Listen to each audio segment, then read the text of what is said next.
வாழிய பல்லாண்டு வாழிய பல்லாண்டு.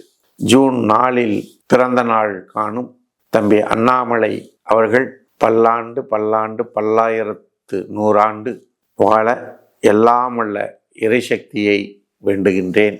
தமிழகத்திலே அரசியல் அழிவினை நோக்கி சென்று கொண்டிருந்த பொழுது அரசியலுக்குள் நுழைந்து புயலாக உருவெடுத்து சுனாமியாக மாறி அரசியல் அழிவினை தடுத்து அறிவியல் அரசியலாக மாற்றிய பெருமை தம்பி அண்ணாமலையை சாரும். ஜனநாயகத்தின் 4வது தூண் என்று பெருமை பெற்று கொள்ளக்கூடிய பத்திரிகை துறையினை கண்டு அஞ்சி நடுங்குகின்ற அரசியல்வாதிகள் மத்தியிலே அஞ்சா நெஞ்சனாக நின்று அனைத்து கேள்விகளுக்கும் பதிலை கூறி தைரியமாக எதிர்கொண்ட ஒரு அரசியல் தலைவர் யார் என்று சொன்னால் அண்ணாமலை தான்.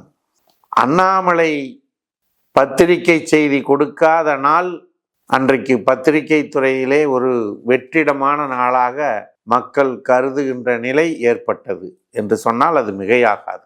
எந்த கேள்வி கேட்டாலும் எந்த துறையில் கேட்டாலும் அந்த துறையினுடைய அனைத்து விவரங்களையும் ஏழை மக்கள் கூட எளிமையாக புரிந்து கொள்ளக்கூடிய பாஷையிலே சொல்லக்கூடிய ஒரு அரசியல் தலைவர் இன்றைக்கு உலகத்திலே இருக்கிறார் என்று சொன்னால் அது அண்ணாமலை மட்டும்தான். ஆகவே இப்படிப்பட்ட அரசியல் தலைவர் இன்றைக்கு இந்திய திருமண்ணிலே கிடைத்திருப்பது நமக்கெல்லாம் ஒரு பெருமை.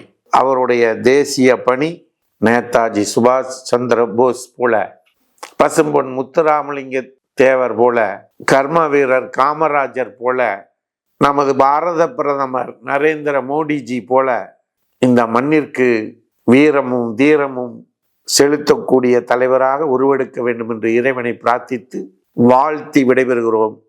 நன்றி, வணக்கம்.